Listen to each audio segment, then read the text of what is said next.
We had the last week, when he was absent from FEC, the Minister of Information said he was working from home. Is there any provision, is it proper or is it out of place for the President to be working out of home? Can he, so long as he's performing his duties, does it necessarily have to be in a precise location, or could he perform his duties anywhere as the case is? Your point is very important. You mentioned the word location. Location is not the problem. And there is no provision for the Constitution that emphatically states that the President must act in, quote-unquote, a building called an office before the function of his office can be seen to be working. The Constitution is clear about that. Section 5 of the Constitution vests executive powers to the President, which he can exercise by himself or through his agents and ministers.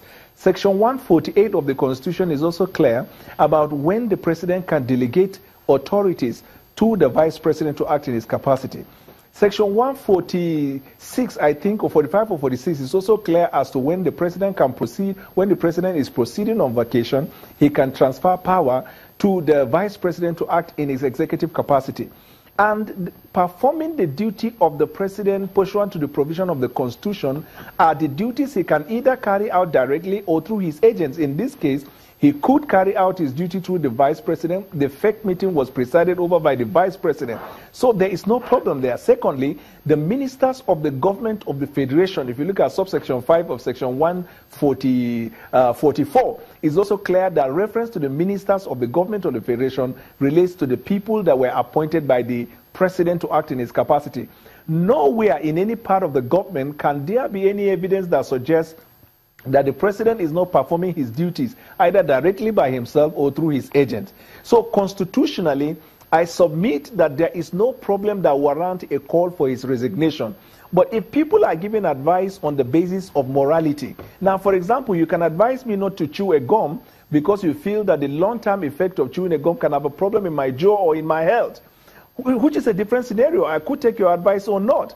But if you are advising me, for example, not to drive anyhow on the road, there is a problem of both law and morality there. First of all, morally, you are advising me to be careful with my life. But then secondly, if I drive recklessly, I will not only endanger my life, but I will endanger the life of other people. And so there is a road traffic offense in the circumstance. In this case, there is no violation of either the Constitution or any extant law by the President just because the President was unable to attend the FEC meeting or report to office every day. And let me state this, Emana. Everybody can be sick.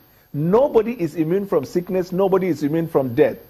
It is only God that determines whether you are well or whether you are dead. But while you are alive, if you look at the Constitution, for example, even the procedure for removal of the President on the account of illness is clear. So if people are so perturbed, why don't you invoke the provision of the Constitution and think of what you can do legally? And in this case, there is no basis to even invoke it because the President is functioning as the President and through his agents as required by the Constitution. All right, Mr. Bola, some notable Nigerians have come out, civil society organizations, even the People's Democratic Party, they've come out to say perhaps the President is not being transparent enough in letting Nigerians know the true state of things. Very important point you have mentioned, Emana, and it is important for me at this point to distinguish between the President and his media managers. I have observed, for example, when the media managers of the President kept telling us that the President was not sick, he was on vacation, and on the vacation, he was going to pay a visit to his doctor. You know, that was a mismanagement of information. And to further prove the point and the concern of Nigerians, when the President returned, the first thing he told the nation was that he was sick and he has never been this sick. The President was not hiding anything. He was open to Nigerians. Few days ago, a statement was credited to the wife of the President that on her official Twitter page, she thanked Nigerians for wishing her husband well and praying concerning his health status. She is also very open. The President, in my opinion, has never at any material time shown any sign or exhibit any conduct that suggests that he's hiding facts from the people. But those people who manage information around him are not doing well. They are consistently, by the way they communicate information, not in a clear form, not in an honest form, continue to devalue the strength and the integrity and the trust that the Nigerian people have for the president. But the president has not, in my opinion, in any way exhibited a conduct that suggests he's hiding anything from Nigeria. And don't forget, Emmanuel, health matters are private. He reserved the right to disclose his health status. Even as the president of the Federal Republic of Nigeria, Mr. Buhari, is your health status private? Yes. As the president? Even as the president of... Yes, even as the president of the Federal Republic of Nigeria, he has right to privacy like every other citizen. But here lies the distinction there. The Constitution is clear about the health. The only time the health of the president becomes a facting issue is where the health is such that is inhibiting him from performing the functions of his office. And I've explained to you that the functions of the office of the president is carried out directly by himself or through the vice president or through the ministers. Now, permanent incapacity is the only health condition in the Constitution that can render somebody incapable of holding his position, even as a president, as a vice president, as a governor, or as a deputy governor. So, right to his health is his own person, but he didn't even hide it. When he came, the first thing he told Nigerians was that I had blood transfusion. Is that not a disclosure? Okay, but Mr. Bala, if I may come in here, Mr. Bala, if I may come in here, that was then. This is now. Nigerians have not seen, have not heard from Mr. President, and this issue of information management. What's the guarantee that the truth, the information managers are passing out the truth to Nigerians, and how can the issues be ironed out properly?